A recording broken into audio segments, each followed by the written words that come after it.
Unfiltered. Here we go.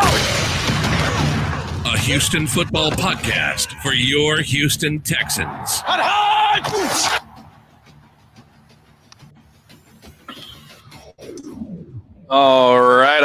right. Welcome to another edition of Texans Unfiltered, a Houston football podcast for your Houston Texans. I am young Ari Golden, and as usual, by my friend and co-host, John Wade, the Garnet Texan. John, man, it was great seeing you the other day. That was a great surprise. That was awesome. I'd love to see you and Jack. That was a great surprise. Great surprise. That kind of sort of made Jack's week, to tell you Good. the truth. Love that kid. He is so over being this quarantine and everything, and it's tough. It's tough as a 3-year-old. He just wants to go to the park. We drive by anything that has a slide, and he's like, "Look, it's open. It's not wrapped up." I'm like, "Dude, I'm sorry, man." Yeah, Parker does the same thing. He still doesn't. He still just doesn't get it yet. He's like, "Can we go here?" No, we can't. But Friday, everybody can go. Everywhere if you guys would like. Just friendly advice: if you don't have to, don't. But if you need to go to work and all those things, and you're impacted by this, go do that. But just be safe. Wash your hands. If you have a mask, wear it. If you can wear gloves, key to wearing gloves is to change them. If you wear one pair of gloves all day, really doesn't matter. You're actually not doing yourself any help. So make sure you change them. I've seen that go around quite a bit, but just make sure you guys are taking care of yourself. I know Texas opens Friday. It's great news for a lot of people. Don't go to the movies. Okay. Don't go to the gym. Just kind of keep it with what you're doing. Go to work and do those types of things. Anything else you have on that, John? No, just be smart. I mean, I work in the healthcare industry, and I can tell if you're going to use what's called PPE, the gloves and the mask and all that, please use them properly. Because if you don't use them properly, you just open yourself up to more chances of cross-contamination and more chances of getting, not necessarily you, but somebody around you sick. So just be smart with it, but prayers to everybody. Be smart. And hopefully, some people can start getting back to work, because I know a lot of people need it. Yeah, no, I agree. All right. So big week. What up, Storm? What up, Preston? Big week. I like the little banner here. I feel like we're on ESPN. It's kind of cool. So big week, lots of things going on. Bryant, it's funny. I messaged. So his agent called me last week, said, "Hey, draft week, things are kind of crazy." And then he said, "We're going to get it done." Shot him a text yesterday. No response. But in his last message, he told me persistence is key. So one of the things I'm very good at is being persistent. So don't worry. That will happen. It's just locking it down. Big week, draft week. Lots of news. This time, you know what the best part about all of this stuff that's happening? Bill O'Brien isn't the cause for all the news. It's great. It's a totally different reason why we're in the news. The Friday night where he blew up after the – oh, my gosh. Yeah. Dude, that was so annoying. Like, as soon as it happened, I'm like, I knew this was going to be a story. I was curious as to who he was mad at, but you just knew that they were going to turn that into a story. They were going to turn that into something. Yeah. I mean, you just – anything he gets. If he gets a phone call, he's trading Deshaun. If, whatever. All right, so let's get to a couple things before we get into we'll talk about the draft a ton. That's what we're here for. But, John, I guess they're saying you're quiet. Yeah, I've cranked everything up, so hopefully you can hear me now. Okay, yeah, and it's not much, but I can hear you perfectly. Do I look fine on the level? Yeah, you look great on the level, actually. Wait, say it again. How do I look on the level? Yeah, you look great on the level. No, I'm not sure. Maybe you guys need to turn your volumes up. Just me, not James? It's just you. God, I hope it's not your Wi-Fi. I swear to God. Well, you can hear me all right, right? No, I can't. It was just a joke. I couldn't resist. All right, so I'm loud. Okay. Turn it down. There. Is that a little bit better, guys? Jeez, all the critiquing. What's going on? John is quiet. I'm loud as F. Am I better now? I mean, I'm talking directly into my mic, so How about now? you're definitely louder now. Well, according to my level, like I'm like Maxed a quarter out. inch higher than you are. Maybe speak more into the mic. I'm not sure, but we'll get into this. John, you're no different. All right. Well, sorry, guys. All right. Just turn your volume the up. internet again. It must be. All right. Big week. Lots of things going on. Lots of things Texans Unfiltered wise going on, which is awesome.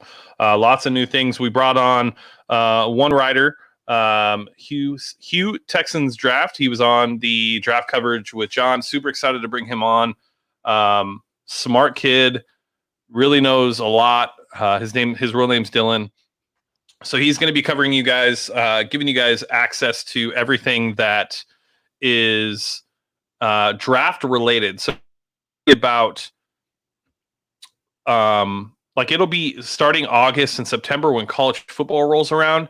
He's going to start giving you guys prospects and things to look at prior to that are specific to the Texans scheme. So I really thought this was a very unique experience. It's not something that you see a lot of. A lot of times there's draft analysts and draft nicks, and they just go top, they just go with their big board, 250 players. What I thought would be unique would bring on a writer who has a knack for understanding film that also knows the Texans and can kind of bridge the gap. So Dylan will be running Texans Unfiltered here in the next week, and he's going to be really ramping up here soon. He'll do some other film stuff, but really young kid, really smart, super excited to have him on. We're in the process of another potential teammate. I'll let you guys know once that is a for sure thing. Big shout out to Cody. Cody Alder. I know he's been on the show. I know you guys have had him. I just enough how appreciative I am for him to go through and manage the website and do all the things that he does. Like Cody's become a really good friend of mine during this entire process, which is awesome. But him building us a site, managing it, and things like that. Cody, you deserve all the finger guns you can get. And then also stealing our slogan from him: positive vibes only. That's Cody. Yep. So that's all Cody. Shout out on that. So he gets at least one free Schmedium shirt from Baby Gap. But yeah, and then Preston, obviously. So it's really cool. The team's growing, which is awesome. Now we're going to be starting to give you guys content regularly. I know you guys really love the David Johnson piece, which was big for me. I really appreciate that. I'm not a big writer. So it was definitely a confidence boost for me to be able to put something together that you guys enjoyed. All right. And then obviously Preston, that's where I was going. And then we talked about baby shirts and mediums, and then Cody's finger guns. Just another one. Preston, I don't think you understand how much you mean to this team. So thank you. You've been editing our podcast for 3 years now.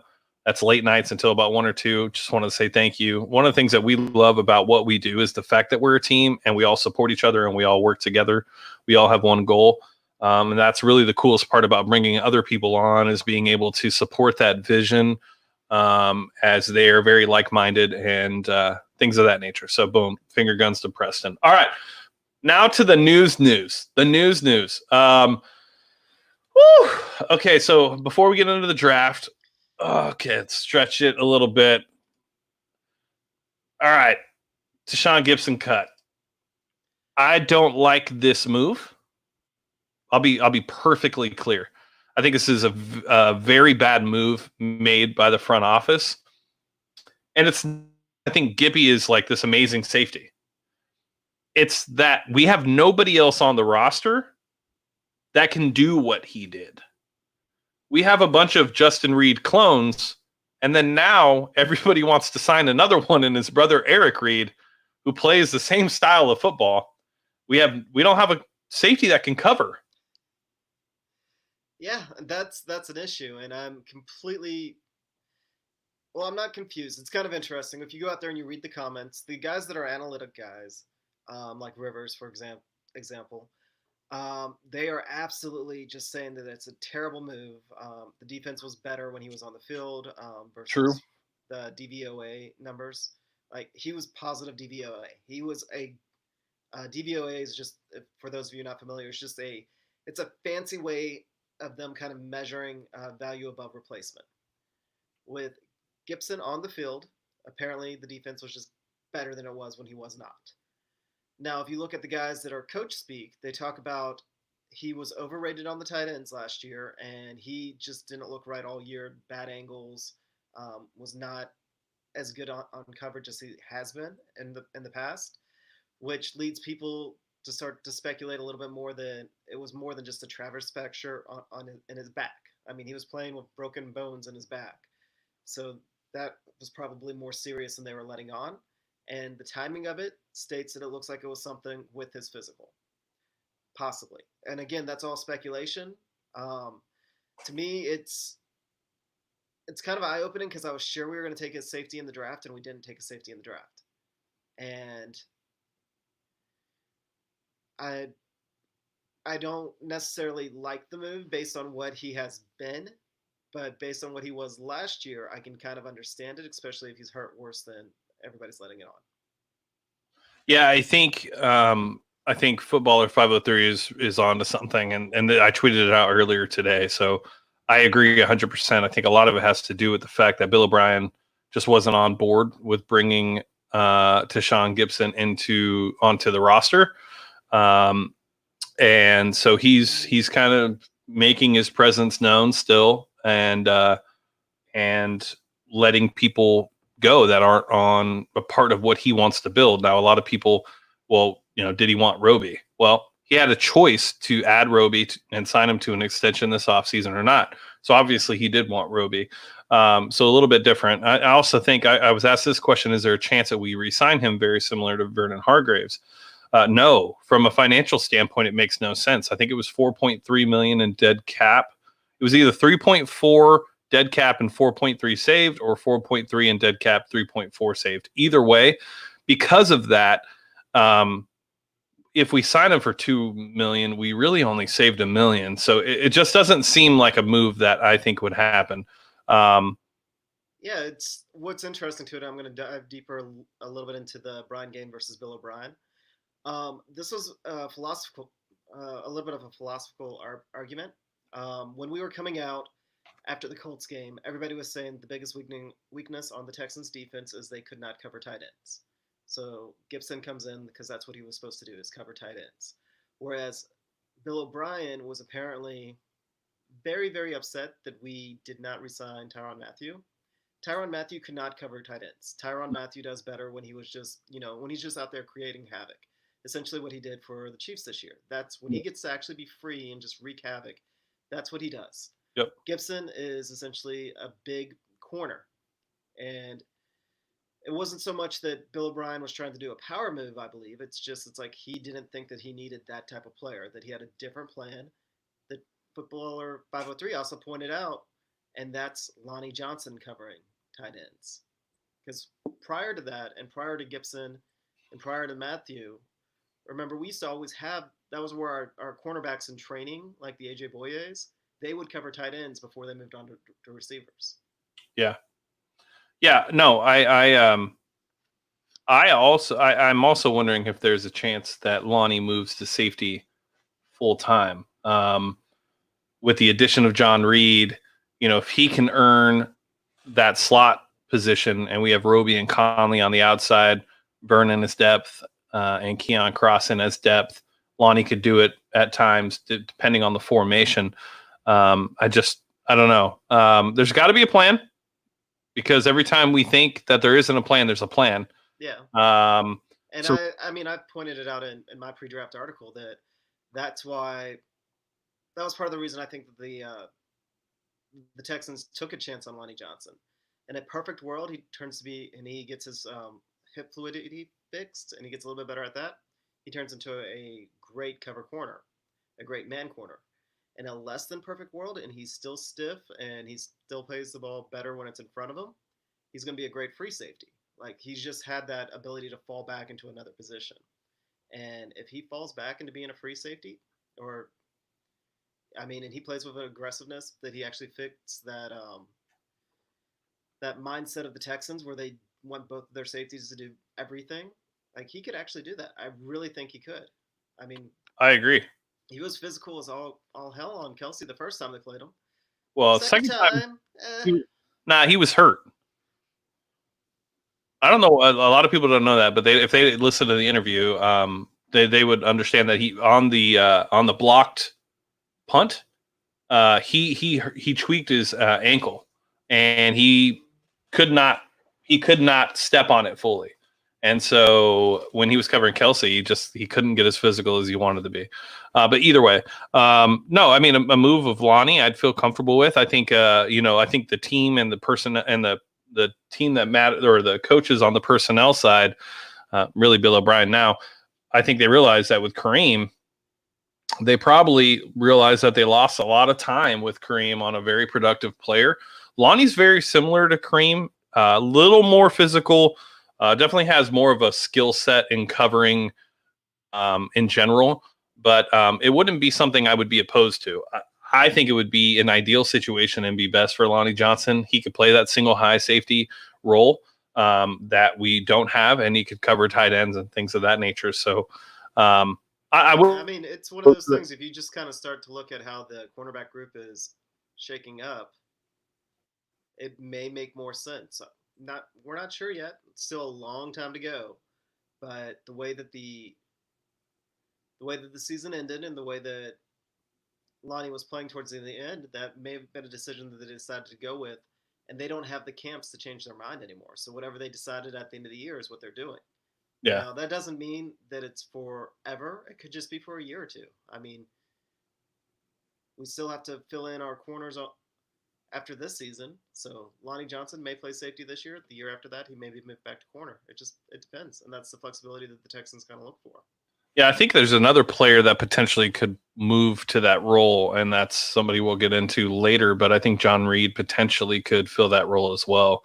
So we'll see. Lots of different aspects of it. But like I said, there seems to be a plan every time we kind of all go, what the F? Everybody freaks out, and then, a week later we see there's a plan. Whether you like the plan or not, it's totally different.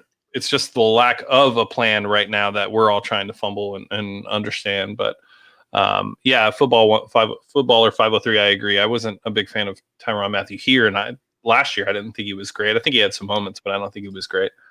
All right. So other big news is that our franchise left tackle got a massive deal, and he's the highest paid tackle in the league. From a contract breakdown, if you go, why am I hearing myself? You have an echo? But yeah, if I do. But you look into basically a four-year deal. Cap number is 14-1 this year. That's way better. I don't know what that was, but you fixed it. Cap number this year 14, next year 19, then 21. So if you look at the deal like that, it's actually a pretty fair deal given what you guys had the echo too. Okay, cool. Given kind of the way the free agent market's going to go over the next couple of years with free agent tackles, I think it's going to be interesting. We're going to make Preston earn his money tonight. Preston is super mad. But if you look at it, I mean, it's $14 million this year, $19 million next year, and then it's 21 after that. I think when you look at the free agent tackles, that'll potentially be resetting the market again next year and the year after that. This will be a very similar situation to kind of JJ. Looks big, isn't really as big as other players start to get those free. Or go get those free. You guys are distracting me with the comments. I'm going to turn you guys off. But it's really not that bad of a deal, I guess is kind of what I'm trying to say. Is I think it's a really good deal. I thought the biggest news out of the deal for me was, everybody was bashing Bill O'Brien for not having a extension in place back when he agreed with Miami. Bill O'Brien touched on it, and then Laramie Tunsil touched on it. So, another reason for the national media to just kind of leave Bill O'Brien alone on something is it seems like there was conversations, just didn't want to. Laremy Tunsil really didn't want to. He wanted to focus on the Saints, and I'm all for it. I have no problem with this deal whatsoever. I don't ever get really into contracts because they're just not set in stone. Yeah, and you can nailed find a it. way to manage the cap and get under it and make room for players and things of that nature. You can do all that. So No, you absolutely nailed it though in your comment. Bill O'Brien's getting trashed because Laremy Tunsil is going to make $4 million more per season than any other left tackle ever, right? Well, the salary cap also jumped up the most that it ever has. So at this point, yeah, it's $4 million, but here in maybe not even before the end of this offseason, there's going to be other players that are a lot closer to that. And next offseason, there's going to be players that eclipse him. So yeah, it's not worth getting all worked up about, especially when they've made it known that their number one goal was to get that done so that they could take care of Watson. They wanted to take care of Tunsil first and then go to Watson.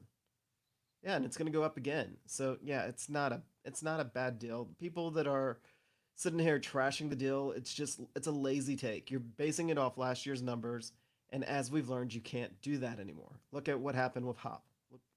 yeah, Remember when we re-signed Hop? We re-signed him to the number one wide receiver deal. Not Bill O'Brien, but the staff at that point got trashed at that time for signing Hop for that amount. Shortly later, other receivers just leapfrogged him. There we go. But it went up from his $13 million a year to Julio Jones's $18 million. That's $5 million, and relatively quickly for receivers, which receivers are actually viewed as more replaceable than left tackles. Right. Yeah, no, I mean, I have no problem with the deal. I think I also like the fact that it's the 3-year deal. I think we'll start to see smarter players will start to do that instead of taking in another $5 million in guaranteed money, because they know that the way that deals are structured, if he would have done the next 2 years, let's say he did a 5-year deal, he would have had no guaranteed money on those last 2 deals. Or on those last 2 years, he would have had to ask for a restructure, all the things that we just went through with DeAndre Hopkins wanting a contract extension because he had nothing guaranteed on the last 3 years of his deal. This also puts him back in the market to maximize his value. It's a really smart and savvy move by Laremy to put himself in this position. I'm all for it. Like I said, I don't get into cap numbers because I just don't think it's that big of a deal. I think we've seen it in sports, every sport. You can find a way to maneuver around the salary cap and get under it with certain restructures, cutting, things of that nature. So this doesn't handy us. It doesn't put us in a bad position. We got him for last year? I think he played for like $6 million. This year he's playing for 14. It's just we're in a really good spot as far as Laremy and Deshaun once Deshaun's done, and he's the best, top 3 tackle in the league. I think he can make it best. No problem with this deal whatsoever. I think it's exactly what you do. Yeah, we're in agreement. Yeah. All right. Good. Not much more to talk about. Yeah, there's not. I mean, you have an Pro Bowl player that protects your most needed asset on the team. Does a really good job outside of his false starts. That basically, I mean, they are kind of what they are. I'll be honest. I'm on. I guess I'm in the process of a Deshaun Watson mega thread of every single throw that he had last year to every other wide receiver but DeAndre Hopkins. And I am only 8 games through, so I'm going to put that thread out. But those false starts were definitely deadly.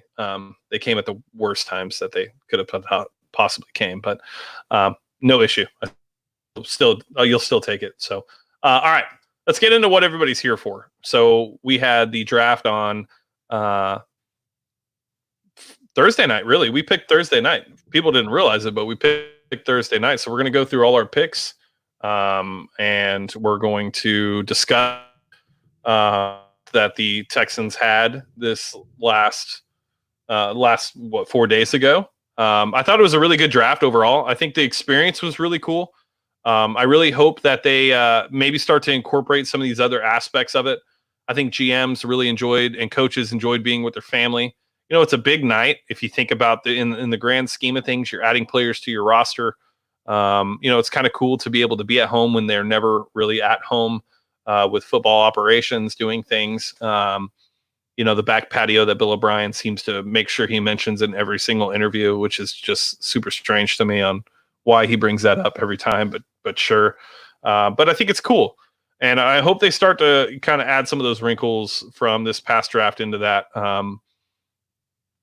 I thought it was a great experience. I really enjoyed the draft. I mean, I love the draft no matter what, but I thought they did a really good job outside of like moms dying of cancer. The sob stories, it just sucked because it kind of the took away from all that. Was a little bit much. It was a little much. Like the guy falling, like tripping over gravel and then falling into the street and getting hit by a truck. I would have been fine without that story. Yeah, I don't think it was necessary. This is the guy's happiest day ever, and you're gonna bring up that. Like, no. He's gonna be in the NFL. Let him bring it up all the time then. Yeah. On draft night. Let him celebrate for who he was. I agree. However, like the format of the draft was awesome. It was. And I hope they keep some of that, and it seemed to go so much quicker and with a lot better of a flow. So hopefully they keep some of that in the future. But I mean, the in-person drafts, they're events, and people like them too. So they're money. There's money. more money involved outside of ad money, which is why there will be events. All right, so yeah, no, I had a great draft. I enjoyed it. It was fun doing the virtual draft party with you guys on Thursday. I know you guys were really salty and pissed off at me for not being there Friday. That's fine. I have a tradition, and I'm going to keep that tradition. So, but it looked like you guys had a great time. I hopped in when I could. Let's kind of go through the draft. So, with our first pick in the first round at pick number 26, the Texans selected what looks to be a really good, just based on evaluation, kind of his college tape, what he's done. Laremy Tunsil out of, I believe, is it Ole Miss? Yeah, Ole Miss. Not considered a project. Kind of surprised he was there at 26, if you think about it. Given all the tackles that were taken in front of him, Tristan Wirth, Isaiah Wilson, those are all developmental guys that you're not really sure about. It's not every year that you have a for sure thing at tackle, and the Texans grabbed themselves the best tackle on the board, which is very important for Deshaun Watson and what they're doing. So I like the pick. I thought it was a well done, a much needed position, but they didn't stretch, right? They sat at 26. They made sure they got the player that they wanted. They were patient, and look what we accomplished. I'm gonna play along just a little bit. I don't think it was Ole Miss. I think it was that developmental XFL team, the Miami something or others. Yeah, they were like, they didn't make the XFL, but they were like the Europe, like XFL Europe type team, right? Right. And he went out there and he just straight up dominated. Yeah. And he's so good that we're gonna have to draft him this year and next year. Look, if you're gonna do anything, you should probably do it twice, especially when you're gonna strike gold. And look, I mean, Lance Erline, this is the next Tyron Smith, right? I mean, that's high praise. So and I don't know, that little XFL franchise, and we even got him a year early. We got him a year before the draft. So the best what he did with us, I mean, you could tell that he's still, a little bit of those rookie jitters with the false starts, but once he gets that cleaned up, easily top 3 left tackle in the game. There was another Lermy that came out in about 2016, and he had a gas mask and bong. Luckily, this Laramie left that all behind. It wasn't a part of anything that he did. He also became the highest paid tackle in the league the day he was drafted. It's just really, it's things that you never see happen. There's a first for everything, but I'm totally open to it, and I love the pick. All right, so then in the second round, or you know what? Here, let me give you guys the draft profile of. Nah, I won't. We'll just let Lermy surprise you guys. Cody, I believe that you did take that. All right. So in the second round, at pick number 40, Really, let's talk about the first round and how it went. Really, I mean, it couldn't have gone any better than the way it went. The Texans were in a position at 40 to be able to grab an impact player, a first round value, first round talent at 40, and they didn't need to trade down. They didn't need to trade up.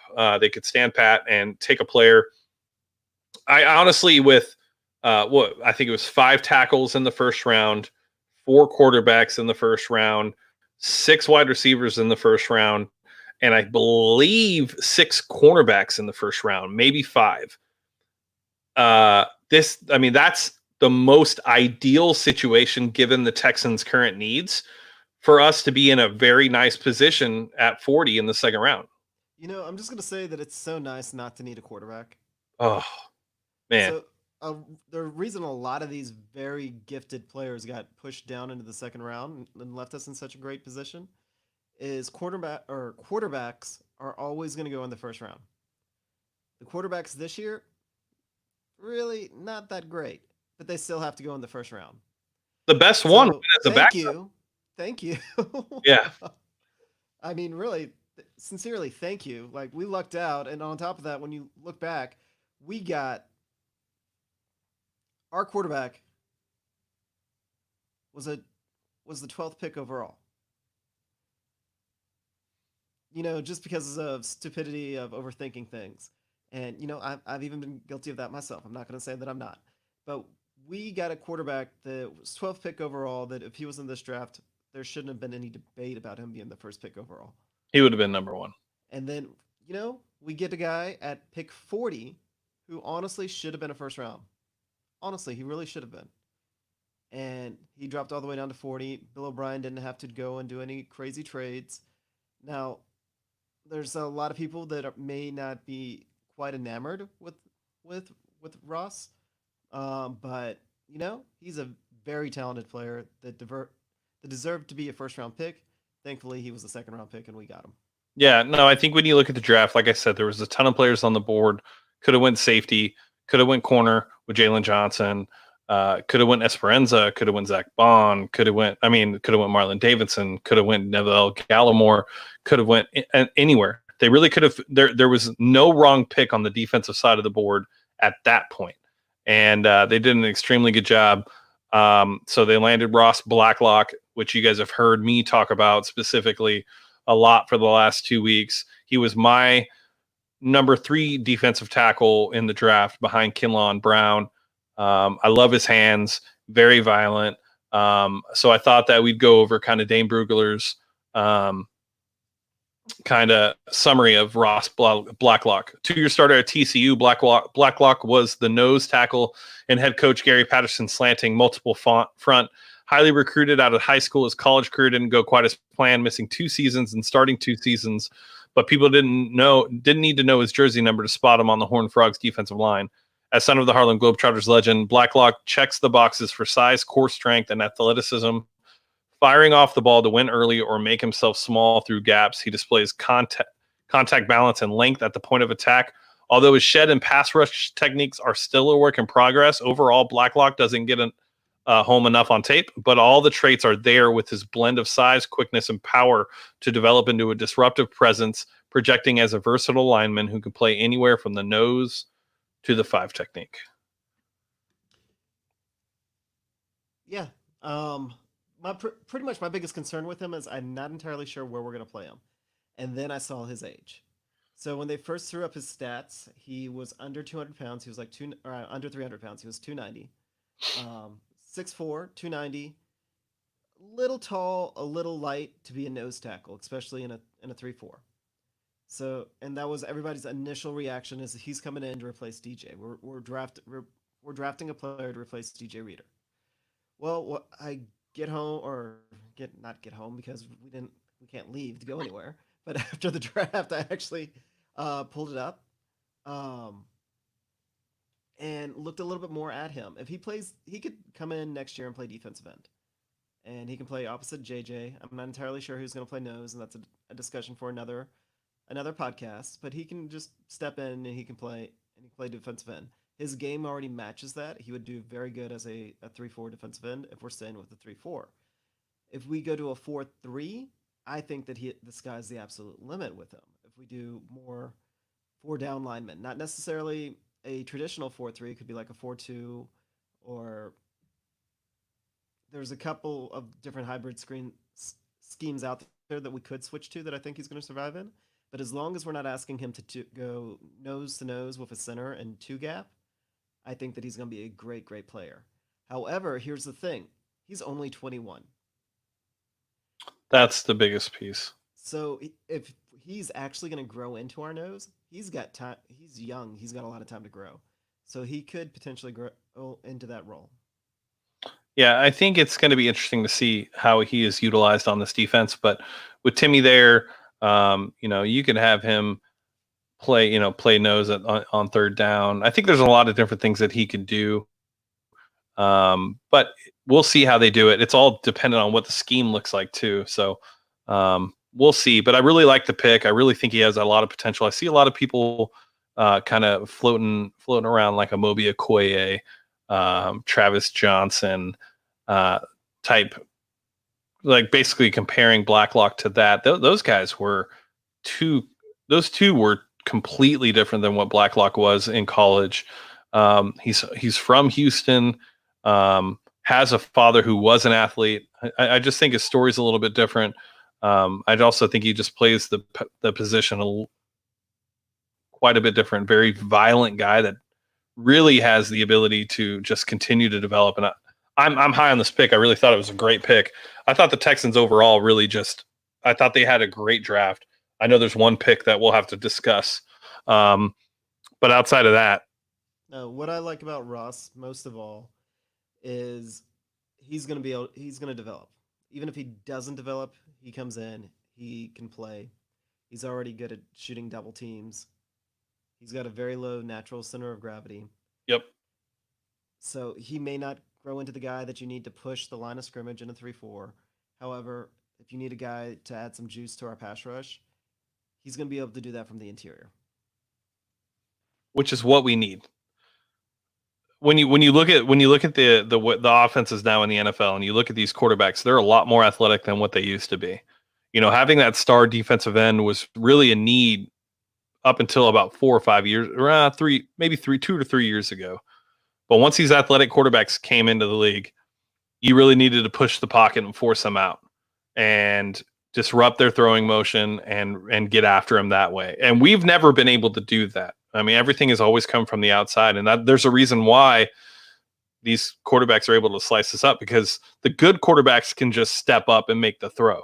And if you can crash that pocket and force them to do other things, you're in a good position. So I'm a fan of the pick. I think it's exactly what we needed.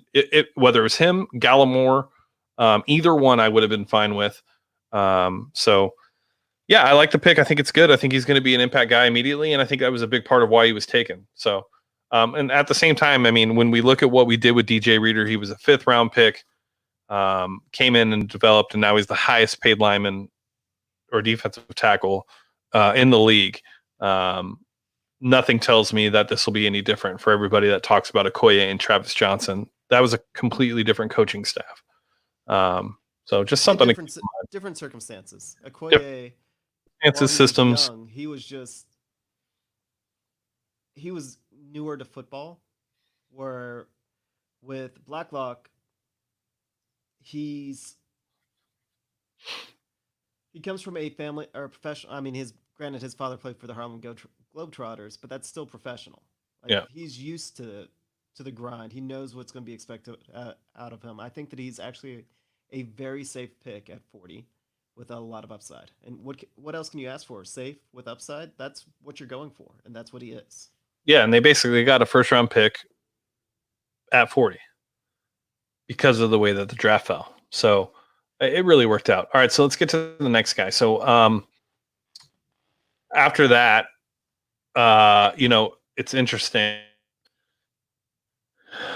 Texans had a need at corner, and they addressed it. They drafted Gary Conley at Ohio State, press corner with experience at both cornerback spots and ability to fit into a variety of coverage schemes and techniques, has the length and ability to be able to close in and recover fast. Solid man corner with great recovery speed, fluid hips, long arms, and the Texans got themselves another starting cornerback opposite of Lonnie Johnson or Bradley Roby, however they wanted, and Gary Conley. And I like the pick. I like Gary Conley. I think he's going to be a solid day one contributor to this team. You love Gary. I do. Absolutely. You do love him. I do. And I feel like we have to just drop that into every single podcast. We got to talk about James and his love of Gary and Conley. So absolutely, it's the next target for an interview. And I hope we get it. He's another guy that was misused by the team that doesn't even exist anymore. Yep. So they put him in a lot of zone. Really didn't use his skill set to match the way he plays. He was very physical at Ohio State.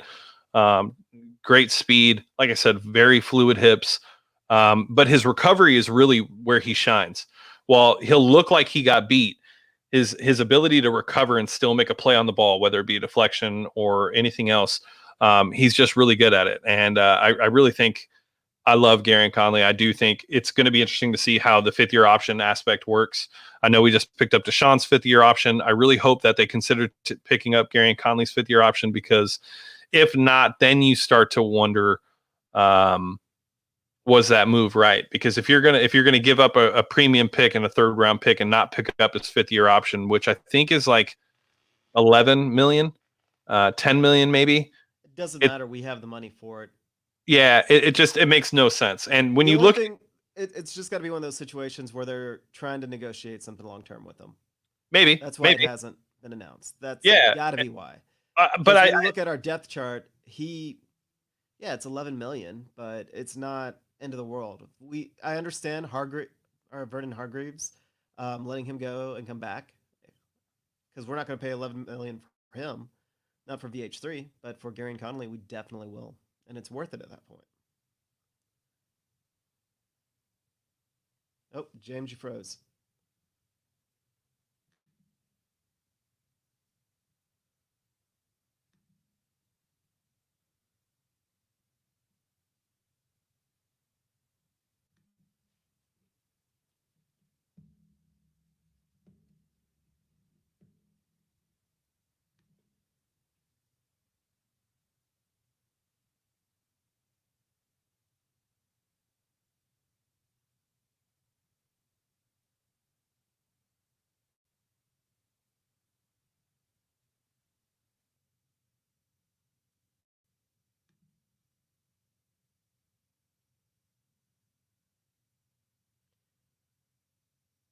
Did we lose James?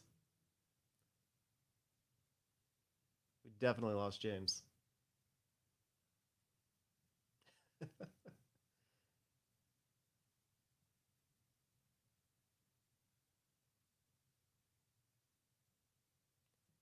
Let's give him a moment and see if he comes back. I'm gonna have to take over. I'm not gonna do his gag things where he points out the picks. Preston, have we mentioned lately that we love you? I'm about to sing you a song.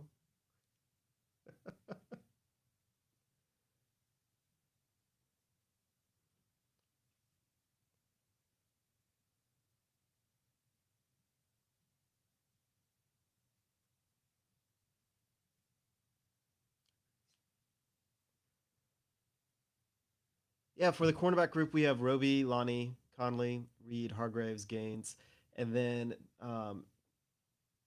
Watkins, Sammy Watkins' younger brother. That it's Justin Watkins, the one that we just signed, and then Eric Murray, that we also just signed. Both of those are supposed to be corner safety hybrids. I love the idea of signing Watkins just to get the other Watkins to come. But one of them can maybe play corner, and we also the guy Crossan that we got from the Patriots.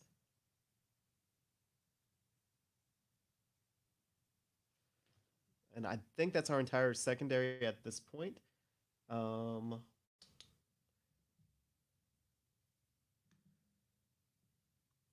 trying to make it easy on Preston by not giving him a whole lot to have to fix. But if I have to start take over for the rest of it, I can. As of right now, our defensive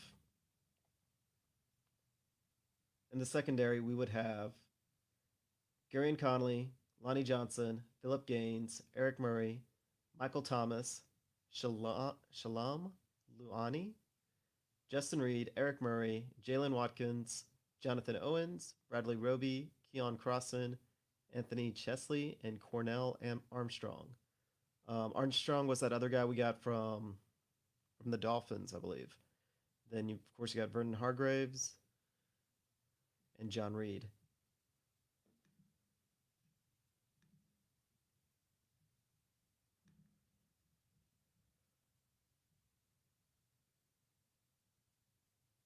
Michael Thomas has traditionally only been a special teams player, but who knows?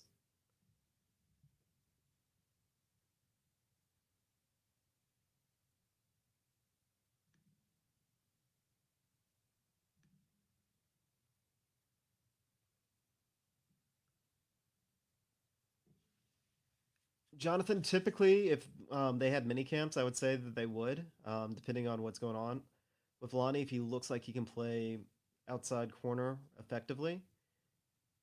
However, this year, they're not going to have any interaction with him. They're going based off the workout videos. So Bill O'Brien right now probably knows about as much about Lonnie physically. Well, he knows more because I'm sure he gets the full workout on tape. But we get to watch those workouts on tape too. And you also don't know how that muscle memory that Lonnie Johnson's been working on is going to, which muscle memory is going to take over? The one that he's been training 6 months for, or the one that he's been doing forever? So when he gets back out there, is he going to revert back to bad habits? James is back. Yeah, I'm on my phone. I don't know what happened. I reset my router and all that stuff, but it seems that we had something happen. So forgive me, guys. AT&T has been a pain in my ass for the last 3 weeks. So I'm going to be calling, I guess, Spectrum tomorrow. Not that will potentially be any better, but I guess we will find out. I don't know about that, dude. That was my month of struggles. Was with Spectrum. Yeah, I just don't know what else to do. This is happening a lot lately, where it'll just go dead. And do you have headphones? Yeah, I don't know. No, my AirPods I can't find them. I'm trying to load. I paused the recording, so the podcast will be fine. I just want to keep the stream alive. Yeah, I've got a second recording going on just in case. Yeah, I paused it right away. So once we get back into it, I'll be able to pick it up and give it as one file to Preston. But it's echoing right now because he doesn't have headphones. So if I talk, his mic is picking up me talking. All right, let's see if it's ready yet. No, not yet. It's still rebooting.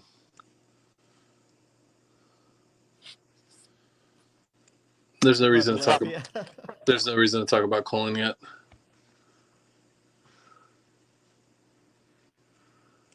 Oh, come on, dude.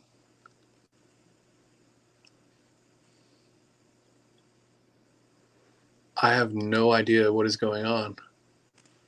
It's not even rebooting. Did it just completely die? Yeah. I don't know how we're going to record the rest of this. I get mine fixed and yours blows up. Yeah. Find some headphones. Find some headphones. And then it'll be fine after that. It'll just be like a phone recording.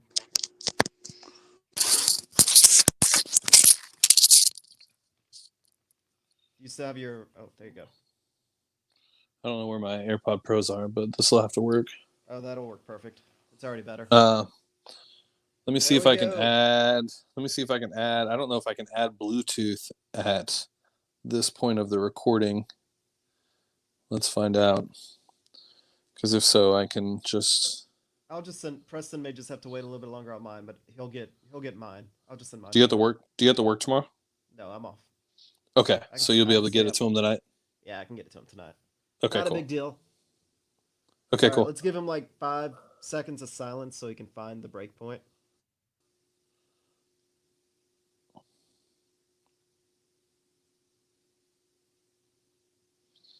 Preston, I hate how you always slander our shit. Because people don't know your humor, so they think you're serious. All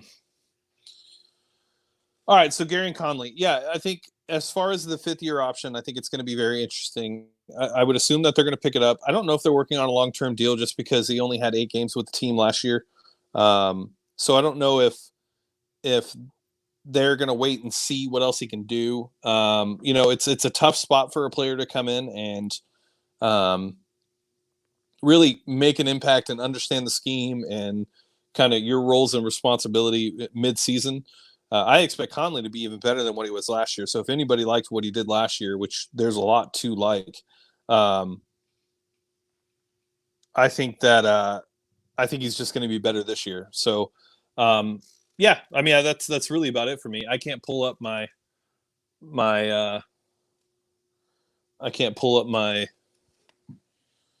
agenda. So let me grab my laptop while you talk about Conley.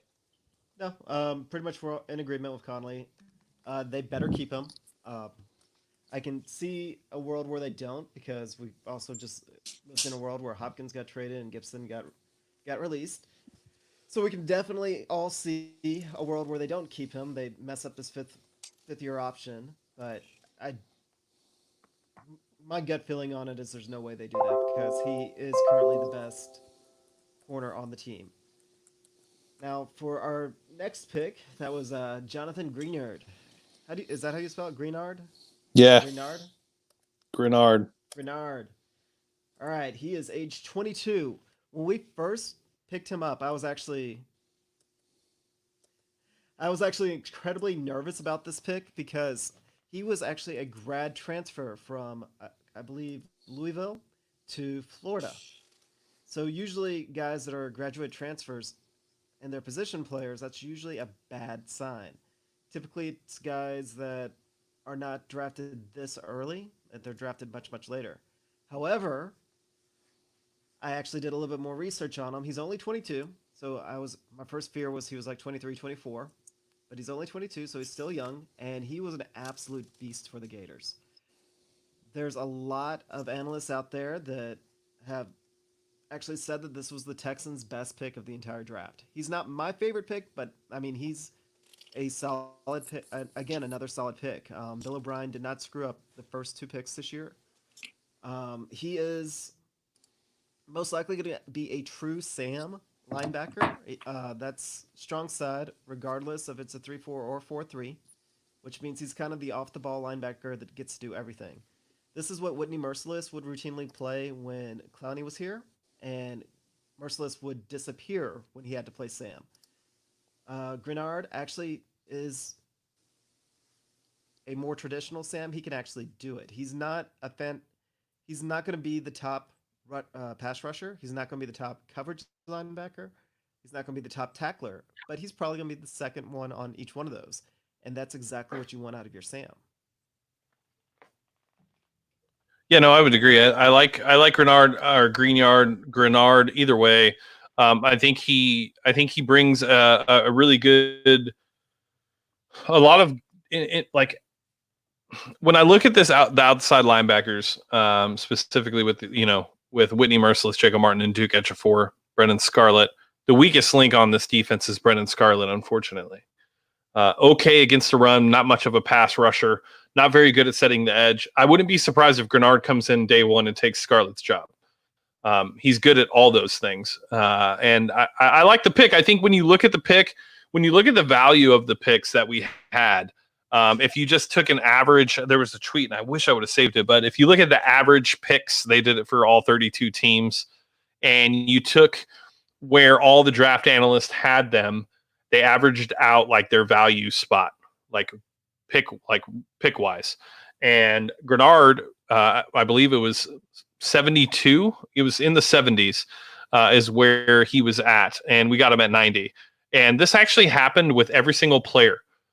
Even Charlie Heck, who I know is going to surprise everybody, but a ton of value in Heck. So yeah, I like Granard. I think he's going to be a guy that comes in and makes an impact. I think he has a lot of ability. He's got to get better as a pass rusher. He's a very patient guy. He likes to wait to see what his opponent is going to do, what his matchup is going to do before he decides to punch or push. But he's it's a very good pick. It's a very safe pick, but it also is a safe pick that addresses. I just read a comment. I can't ever tell if Tony Ayo is real or if he's like being honest or not. Well, I can tell you this much: the difference between Granard and Sam Montgomery is Sam Montgomery got his name put up on the wall of the training staff at LSU that said, "Do not draft this guy. He skips workouts." Granard never had that happen, so he's going to be better than Sam Montgomery, if nothing else. Yeah, and he's a worker, which is one thing that. So if you actually look at Bill O'Brien and what he's been talking about since the draft, a lot of this came from relationships with coaches that he's known for years, and he put a lot of stock into how hard do they work, what is their willingness to learn, because he's looking at this year as no OTAs, no rookie training camps or mini camps, potentially a delay in training camps, a virtual off season, and he wants guys that are going to come in, they're going to be in shape, and they're going to be ready to go once the season starts. It's really not a bad approach when you look at what he's thinking. Especially given the circumstances of the year, right? With COVID-19, there's a lot of unknown aspects of the season. And so if you can get guys that are going to work and be in shape when training camp does happen, I think it's a really strong, really smart move by Bill O'Brien to really go after that. And I don't think people are talking about that aspect of it enough. I know Bill O'Brien has done some things that have awful things, made terrible decisions for this team. But if you take away the DeAndre Hopkins trade, all of you were asking for him to be the GM in the middle of the season last year. And all of you were asking for him to be the GM when we traded for Laramie Tunsil and Kenny Stills. So maybe let that one trade go and look at what else he's done. And he's really done made some good moves for this team and put us in a better position than what we thought we would actually be in. Yeah, I don't know. Tony A, is Tony A really comparing us? I'm not going to bash Bob. I don't know if he's being serious or not. That bothers me. Yeah, so I mean, I think this is a safe pick. Value was there, player was there, position of need, best player available on their board, Jonathan Granard. Yeah, no, solid pick. If you go over to Battle Red blog, I believe it's Texans Thoughts that actually wrote the article. But there's a great article on Granard, and he'll make you incredibly excited about him. I was lukewarm on him until I read that article, and now I'm like, okay, I'm good. I'm much more appreciative of the pick now. This was actually going to be the pick that I trashed in our original outline, and then I got swayed by somebody smarter than me, which happens. Yeah, no, it does. All right, so let's go to our second. We had another third round pick, so it'd be our third round pick this year. Texans decided to kind of bolster up the backfield. Drafted running back out of University of Miami, Duke Johnson. A guy who is effective with the ball in his hands, great route runner, considering he's a running back.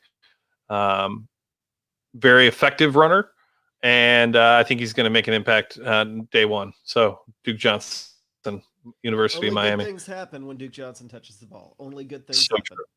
So true. All right. So now let's get to the pick that I think everybody was really upset about, and I totally get it. I when I first saw the pick, and when I've seen the tape that I've seen, that was very upsetting. But Charlie Heck, out of North Carolina, Mac Brown coached, and swing tackle, huge guy, 6'8". He's not playing guard. Bill O'Brien already shot that down. I think he's going to be a swing tackle. It's going to be interesting to see. I know a lot of people, when they've done film analysis on Charlie Heck, they've looked specifically at the 2019 college season. He did have a broken wrist that he was dealing with, and came back from, and it looked like he didn't trust his wrist on his. He didn't punch very often. He didn't look very aggressive. So I'm wondering if that played a part in kind of what he was doing. But the pick, when you look at who was on the board, Amik Robertson would have been a much better pick for me. I was a big fan of Amik. I think he could have came in and challenged day one for the slot corner position. The only reason he was there, if he had 3 more inches, he probably would not have been available in the 4th round. But because he's 5'8", there was nobody's going to take a 5'8" corner in the 1st or 2nd round. It's just, you can't. History tells you that guy's not going to be he's not going to last. So I think, I don't like the pick because I think there were other positions of need. Could have went safety. But at the end of the day, we all trashed them for taking Titus Howard. And that looked like that might have been the right decision. So until I see what Heck does, I'm not going to bash the pick, but it's definitely a head scratcher at this point. Yeah, I mean, the only good thing I can say about it right now is no more Chris Clark. But we don't, as we all say that, and it's a great joke, we honestly don't know if that's good or bad. Yeah, and it's probably might be worse than true. He's like a cockroach. He'll be back. And Chris Clark has shown times that he's actually been solid. With Charlie Heck, what I'd say about him, the reason he was drafted is because he is 6'8", 311. That's right. So he is 6'8", and he is only 311. So he is a skinny 6'8". Yep. So he'll put on more weight. He'll get bigger. Dan Skipper, they're going to probably try and put on the practice squad because it's the same sort of thing. You don't find these sorts of guys that are this big and this athletic. Charlie Heck is slow-footed, but I mean that's just compared to other like top offensive tackle prospects. For any of us, he would be the best basketball player or whatnot out there. Like, he's a phenomenal athlete, and they think that he can improve. And it's the same sort of thing. They went with guys that they believe have a high capability of improving this offseason without a lot of coaching. His dad's a former 15th overall pick, and he is currently the O-line coach for the Chiefs. So maybe he's actually that might be the main reason, is we just wanted that ear on what are the Chiefs doing? Hey, what's Andy over there doing? So now we got it. Yeah. I mean, there's not a lot to say. The tape from last year doesn't look very good for Heck. I haven't looked at his 18 tape, so I can't be like, oh yeah, it was the injury. But based on the position of, where we were at in other positions that needed to be addressed, especially with Gibson being cut and not taking a safety. I guess we'll get to it at the end. I didn't like the pick, but at the end of the day, like, if it's a pick to protect Deshaun, I don't really know how you can hate it. Dane Brugler had him as his number 20 tackle. He had a 4th round grade on him. So, the guys that do this liked him enough to be in the 4th round. So, with him and Rod Johnson, they'll probably battle it out, and we'll just kind of see. I mean, they're both probably going to make the team, but yeah. All right. Next Who's pick. Next? Yep. So this ended up being my favorite pick probably yesterday. But you guys all know how I love corners. So Is it John Reid? It is John Reid. That's my favorite pick. I really like him. It's not in either one of our notes that we share with each other, but John Reid, the more that I watch him, the more that I read up on him, I am over the moon for him. This guy is the steal. I know I was bummed out about not getting Merrick Robertson. I really was, but I think we lucked into somebody better. A lot of people are calling this a panic pick because Amik Robertson wasn't there. I don't know if that's necessarily the case. For all we know, they could have been the reason why we didn't trade up to get Amik is because they had him evenly ranked on their board. I think a lot of people don't realize how like draft boards look specifically to GMs. They're not like mock drafts. Right. They're not about 3rd, 4th, 6th, 7th, 8th, they're not about round grades. They have an overall grade per player. And when they rank their board, they will have those players ranked in that specific, like in that manner. So you could have 2 corners that could end up being the exact same grade, And so they don't overvalue either or. They see that, hey, Amik Robertson has a 6.7 grade. John Reid also has a 6.7 grade. We've talked to him. We know him. We're familiar with who he is. We're friends with James Franklin. And I think that's really what went into this decision. So, it's not about comparing mock drafts and looking at who was on the big board. It's about who was specifically on their big board and why and how. So when you look at John Reid, you look at Amik Robertson and you compare the two, they're very similar. One is a lot more feistier, a lot more aggressive in Amik Robertson, which, look, I'm a big fan of that aspect of the position itself. But don't get us wrong. If Amik Robertson had been drafted, we would probably be saying that both of us would probably be saying that he was our favorite player drafted. Hands down. His film is he's amazing. One of those guys that when you watch him, just that overall hustle, and so the hustle, the effort that he puts into every single play. The only bad play that I can ever actually think about him was Brian Edwards just straight up dunking on him when South Carolina played LA Tech. But that brings us back to John Reid. John Reid plays similar to him, but he's more disciplined. And what I actually like about him is Amik Robertson didn't have any chance of ever playing outside. No, John Reid does. John Reid definitely can. This is a guy who was considered a top 5 coverage corner in college football until he blew out his ACL. Last year, 2017, right? In 2017, yep. Yep. He was the guy to watch out for. Last year, he played tentatively, probably because he just came back from ACL surgery. If he was not 5'10", if he was 6'3", he would have been a first-round pick. Nothing else changes. His weight could have even stayed the same. But if he was just a little bit lengthier, he's a first-round pick. And, yeah, he's definitely... Go watch his tape. I know everybody's like, oh, he's going to step in and he's going to play slot right away, and he quite possibly could. But I wouldn't rule him out being able to play outside in the future. He reminds me a lot of Brent Grimes. Yeah, that's a very good comparison. Who was another undersized outside corner that never got any respect because he was undersized. This is who I can kind of see John Reid turning into. And then on top of that, he's smart. I mean, dude worked for Blizzard. I know people would give up. And Intel. Yeah, people would give up their firstborn to go work for either one of those companies. Yeah. No, I agree. I think the smart aspect of his plays is a big part of who he is, right? When you watch his interviews, he talks about not particularly, he pulls certain aspects of other corners' games and applies it. He doesn't want to be one corner. He just wants to see what this one corner does really well, pull from that and put him in it. I really like the pick. I think he's very smart. And you're right. He could play inside and out. He'll probably play a lot inside. I think the whole point of this is to try to get Roby back outside and give us depth at corner.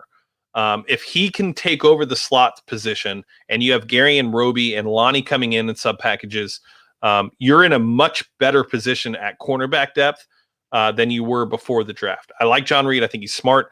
And he also brings a ton of value. I think he returned punts in college. He's not the fastest guy, but he's quick. He ran like a 4.45. Yeah, but he had the fastest shuffle time in the entire combine. Correct. His hips and his fluidity in his hips, amazing. I mean, true. Like when you watch Lonnie work with the Footwork King, and now you're seeing his hips open up and how fluid his hips are coming. John's hips are already like that. So it's going to be very intriguing to see. I like the pick. I really do. I thought it was a great pick, especially where we were. I think there was like a next gen stats thing where he is like this considered one of the steals of the draft. So yeah, no, I like the pick. In the fourth round, it's going to be really hard to make an impact, but you just hope for the best, and I think he has an opportunity to potentially do that. All right. So last pick of the draft. This one was kind of interesting. And until I watched Texans Thoughts breakdown of this guy, I didn't really know what to think. He's a speed guy, but he looks like he can be a little bit of everything. So we took wide receiver Isaiah Colter. First time a Rhode Island player has been drafted in 34 years. This guy is extremely quick. He's 6'2", so he's already the tallest wide receiver on the team. I'm I like this. And if anybody is on Twitter, go follow Texans Thoughts and go watch his breakdown. He was this guy can play, and it's going to be very interesting. He's very similar to Kenny Stills. A little bit. He's not as quick as Kenny was coming out of college. He's not as polished as Kenny is, but he can get there. I really like the guy. I think he's going to be really good. He's not another Lestarchine. And here's the thing. All 5 of these guys are going to make the roster. I'm already seeing, we're 2 days after it. I'm already seeing Charlie Heck's going to get cut. John Reid likely won't make the team. There's a reason why we only drafted 5. There's a reason why we traded up and got our 5 and signed some, really good undrafted free agents, which I don't think we'll be able to get into today, but all of them are going to make the team. I look at this draft, and minus Charlie Heck, I thought this draft was really, really well executed by Bill O'Brien, and I didn't expect to say that. I thought he did a really good job. No, I'm in agreement. Isaiah Colter, he's a guy that if he played for a Division I school would have gone sooner. 4.43 speed, so another speedster. He's 6'3", 6'2", right on the borderline between 6'2", 6'3". So instantly our tallest receiver. He's probably a quicker Vincent Smith. Fair. Very, very similar. And Vincent Smith, I mean, he didn't stick around with us, but he's still on the Jets. So this is the guy that, yeah, he's going to end up on the team. He's going to end up being our big body, and they rave about his hands. He's plays similar to a younger, how Hop was when he first came in the league. Throw him the ball, he catches the ball, he goes down. There's not going to be any yak.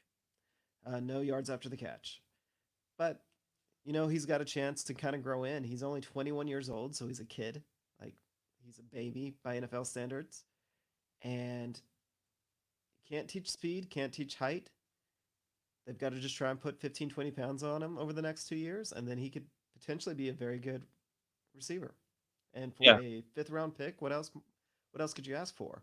Granted, there's always the chance with these guys that they don't develop. But I think one of the keys with this draft is Bill O'Brien was looking for guys that would develop on their own and didn't need coaching to do so. Correct. That was the biggest piece. And I also think that where was I? With Colter, in another draft that wasn't so deep at wide receiver, he's probably a 3rd-round wide receiver. So you have to look at this draft and how deep it was at wide receiver. I mean, there were guys taken in the 6th and 7th round that potentially start. There was a ton of talent at wide receiver this draft. So I really like the pick. I like the player. I think he's going to be a good player. It's all going to be about development, right? You can't judge a draft for another 3 years. I mean, it's really how it works. It takes 3 years to fully judge a draft and the players that are taken. But I'm shocked that I feel really good saying that I thought Bill O'Brien did a really good job on this draft. I know we can't give him his flowers. I know we hate him. And I agree. There's been some questionable decisions, but he stayed cool. He stayed calm outside of the trade with the Detroit Lions. But, he did everything that I did not expect him to do. I thought he was going to fly off the handle. I thought he was going to trade back into the 2nd round and grab another guy and then us kind of be done for the day type of thing. But that's not what he did. He looked at the value. He stuck to his board and did exactly what you want your general manager to do. Went back, added some picks to next year, which for some reason nobody wants to talk about, which is fine. So we won't know, but so far on paper, I like what we did. Yeah, he took all 3 of those 7th rounders. We didn't end up taking a 7th rounder, and he flipped them for value. He got higher picks out of them, which was kind of the point of, getting all those 7th rounders. Like, honestly, you don't want 7th rounders. Not in a year like this year. You don't want a lot of rookie free agents. Not in a year like this year. There's never going to be a year like this ever again. So we hope. So I think that his plan of attack was actually made as much sense as anything. You get a smaller rookie class, one that you've had relationships with, and you're going to probably take in a smaller undrafted free agent class, and the rest of the guys are going to be that are brought in will be vets that will be there for filler for whatever preseason we get, because we're not going to have camp bodies for OTAs and things like that because they just don't exist. Yeah. Yeah, and we should get a third round comp for DJ Reader. We won't. I don't think we'll get a third round comp for Hyde. It's all dependent on the contract and what he signs. So Well, we one got of them's canceled out by the Cobb contract.